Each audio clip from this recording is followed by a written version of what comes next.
এবারে চালটা ভিজিয়ে নিয়েছি। আজকে একটু ইচ্ছা আছে মিক্সড রাইস করার, তাই জন্য একটু নিয়ে নিয়েছি চিংড়ি মাছ অল্প করে, আর এখানে ছোট ছোট করে চিকেনের পিস করে নিয়েছি।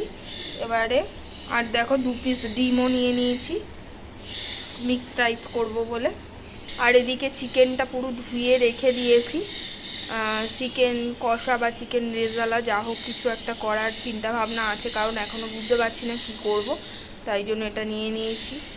দেখো একটু আলুও কেটে নিয়েছি, আলুটা নিয়েছি চিকেনের সাথে দেব বলে ছোট ছোট কিউব করে। আর চিকেনটা আমি ধুয়ে নুন মাখিয়ে নিয়েছি, নুন আর ভিনিগার। কেউ যদি তোমরা চাও লেবুর রসও মাখাতে পারো, ওটা অপশনাল। আমি ভিনিগার ছিল বলে ভিনিগার দিয়ে দিয়েছি। দেখো পেঁয়াজ আদা রসুন কেটে নিয়েছে এদিকে, এটা পেস্টের জন্য। আর এটা হচ্ছে পেঁয়াজ ছোট ছোট করে কেটে নিয়েছি, এটা ভেজে দেব তাই জন্য। এদিকে চাল ধুয়ে রেডি, দেখো সব পুরোপুরি কমপ্লিট হয়ে গেছে। এবারে রান্না করব, চলো তোমাদের সাথে শেয়ার করব। যে ধোয়া মাংসটা সেটা আমি পেঁয়াজগুলোর মধ্যে দিয়ে দেবো মাংসটা চিপে চিপে নিয়ে। এবারে দেখো পেস্টটা করে নিয়েছে, এই পেস্টটা দিয়ে দেবো এতে। কারণ খাসির মাংসের মতো যদি তোমরা মুরগির মাংসটাও একটুখানি মাখিয়ে আধ ঘন্টা রেখে দাও, তাহলে টেস্টটা খুব ভালো হয়, মশলাটাও বেশ ভিতরে ঢুকে যায়, আর কষাতেও তোমাদের সুবিধা হবে। দেখো চারু মগজ দিয়ে দিয়েছি, আর জেকের পোস্ত নিয়ে নিয়েছি, অল্প করে দিয়ে দেবো। এবারে কাজু কিশমিশ দিয়ে দিলাম, ওর মধ্যে তো আগেই দেখিয়েছি চারু মগজ পোস্ত কাজু কিশমিশ দিয়ে। এবারে এগুলোকে একটু পেস্ট করব। দেখো পেস্টটা হয়ে গেছে, এবারে এর মধ্যে দিয়ে দেব পেস্টটা দিয়ে দিয়েছি। এবারে দেখো তেল দিয়ে দেবো, কারণ এটা যদি একটু মাখিয়ে রাখি তাহলে ভালো হবে। অল্প করে তেল দিয়ে দেবো। সবাই হলুদ দেয় না, আপনারা হলুদ দিতেও পারেন নাও দিতে পারেন, আমি অল্প করে 1 চামচ মতো হলুদ দিয়ে দিলাম। এইবারে ধনের গুঁড়ো দিয়ে দেবো,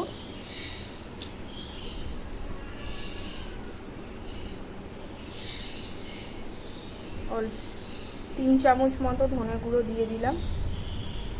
এবারে আমি হলুদ গুঁড়ো দিয়ে দেবো 1 চামচ, 2 চামচ, 3 চামচ মতো জিরে গুঁড়ো দিয়ে দিলাম। এবারে আমি লঙ্কা গুঁড়ো 1 চামচ দিয়ে দিলাম, আর অল্প দেব, দেখো 1.5 চামচ মতো দিলাম। এবারে ঝালটা অপশনাল, যেটা তোমরা খেতে চাও। ঝাল যদি কেউ বেশি খেতে চাও তাহলে তোমরা 2-3 চামচও দিতে পারো। আমরা ঝাল তো বেশি খাই না, তাই জন্য আমরা 1.5 চামচ চিনি বলছি লঙ্কা গুঁড়ো দিলাম। আরও অল্প করে দেখো নুন দিয়ে দিলাম, কারণ মাংসে তো নুন মাখানো ছিল, তাই জন্য অল্প করে দিলাম। আর দেখো অল্প করে একটু চিনি দিয়ে দিলাম স্লাইড। এবারে দেখো মাংসটাকে আমি ভালোভাবে মাখিয়ে নেব মশলাগুলো দিয়ে। দেখো পুরো মশলাটা মাংসের সাথে ম্যারিনেট করে নেওয়া হয়েছে। এবারে আমরা ঢাকা দিয়ে রেখে দেবো। দেখো আমি সাদা তেল নিয়ে নিয়েছি, এবারে আমি চিংড়ি মাছগুলো ভেজে নেব। চিংড়ি মাছগুলো আমি অল্প নুন দিয়ে ভেজে নেব।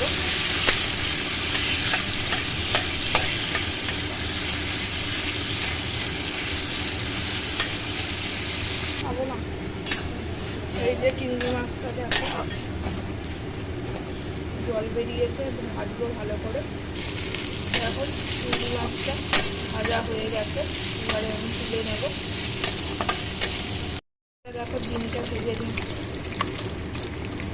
হালকা করে নুন দিয়ে দেবো।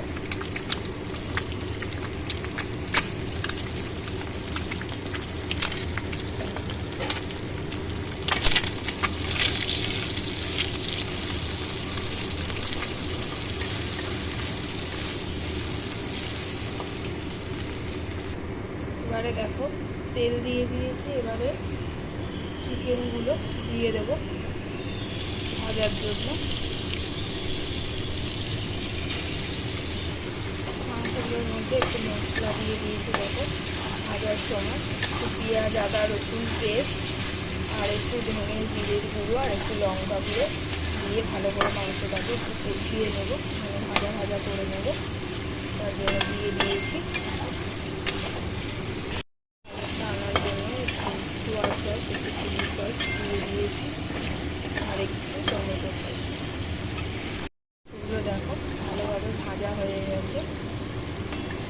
এবারে মাংসগুলো এবারে তুলে নেব। এবারে দেখো চিকেন রেজালাটা যে করব তার জন্য পুরো ম্যারিনেট করা আছে। এবারে কড়াইতে তেল দিয়ে দিয়েছি, তেলটা গরম হয়ে গেলে তারপরে মাংসগুলো দিয়ে দেবো। দেখো অলরেডি তেলটা গরম হয়ে গেছে, এবারে মাংসগুলো আমি আস্তে আস্তে দিয়ে দেবো। এবারে দেখো মাংসগুলো দিয়ে দিয়েছি, একটু পনিচ করে নিতে হবে, এর জন্য একটু জাস্ট পনিচ করে নিচ্ছি, ঢাকা দিয়ে দেবো।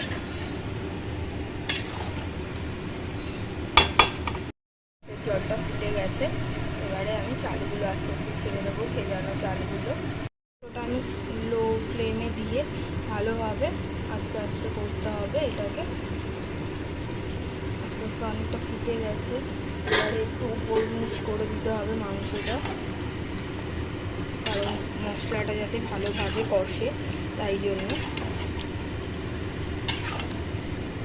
এটাতে তোমরা সর্ষের তেল না দিয়ে সাদা তেলও দিতে পারো, কারণ আমাদের বাড়িতে সাদা তেলটা একটু বেশি অ্যাভয়েড করে, তাই জন্য আমি সাদা তেল দিইনি। সর্ষের তেলও তোমরা দিতে পারো, আবার সাদা তেলও দিতে পারো। ভাতটাও হয়ে গেছে, এবারে উড় দিয়ে দেব। দেখো ভাতটা পুরোপুরি হয়ে গেছে, পুরো গরম গরম ভাত। এইবারে আমি এইটার মধ্যে যেগুলো ভাজা আছে, চিংড়ি মাছ, ডিম, মাংস যেগুলো ভাজা আছে তার মধ্যে এবারে ভাতটাকে আমি দিয়ে দেবো।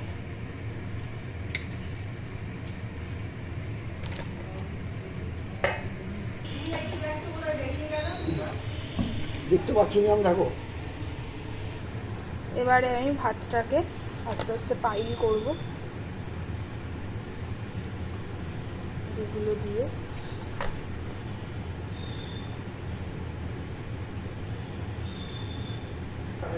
এবারে দেখো পুরো মাখানো হয়ে গেছে। মিক্সড রাইসে আমরা ভেজিটেবল কিছু দিইনি, গাজর, বিনস, ক্যাপসিকাম, জাস্ট আমরা চিংড়ি মাছ, ডিম আর মাংসটাই দিয়েছি মিক্সড রাইসের জন্য। পুরোপুরি মাখানো রেডি। দেখো চিকেন রেজালাটা পুরোপুরি কমপ্লিট হয়ে গেছে, আর একটু জাস্ট কষলেই নামিয়ে নিতে হবে। গ্রেভিটাও আর পুরো তেল ছেড়ে গেছে। এবারে আমি গরম মশলাটা দিয়ে দেবো। এই দেখো গরম মশলাটা আমি দিয়ে দিলাম, স্লাইড গরম মশলা দিয়ে দিলাম। এবারে হয়ে গেলে নামিয়ে নেব। সময় আমি এই দেখো গোলমরিচের গুঁড়ো দিয়ে দেওয়া হচ্ছে। এবারে একটু অল্প করে সোয়া সস দিয়ে দেওয়া হচ্ছে, গোলাপ জল দিয়ে দেওয়া হচ্ছে,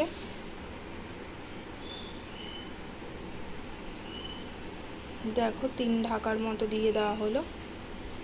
এই যে কেওড়া জল দিয়ে দেওয়া হচ্ছে 1 ঢাকা, 2 ঢাকার মতো পরিমাণ মতো দিয়ে দেওয়া হলো। আজিনা মতো দিয়ে দেওয়া হলো। চিনি ডাস্ট করা হচ্ছে, আর গোটা গরম মশলা একটু ডাস্ট করে নেওয়া হচ্ছে, এতে দেওয়া হবে বলে মিক্সড রাইসে মেশানোর জন্য। গরম মশলাটা, এই মশলাটা দিয়ে দেওয়া হচ্ছে এবারে, যে চিনির ডাস্টটা আর গোটা গরম মশলার গুঁড়োটা এর মধ্যে মেশানো হচ্ছে। গরম করে ঘিটা দিয়ে দেওয়া হচ্ছে, ভালোভাবে মিক্সড করা হচ্ছে। এটাকে একটু গ্যাসে বসিয়ে দিলে ভালো হবে। দেখো পুরোপুরি এবারে রেডি হয়ে গেছে মিক্সড রাইস।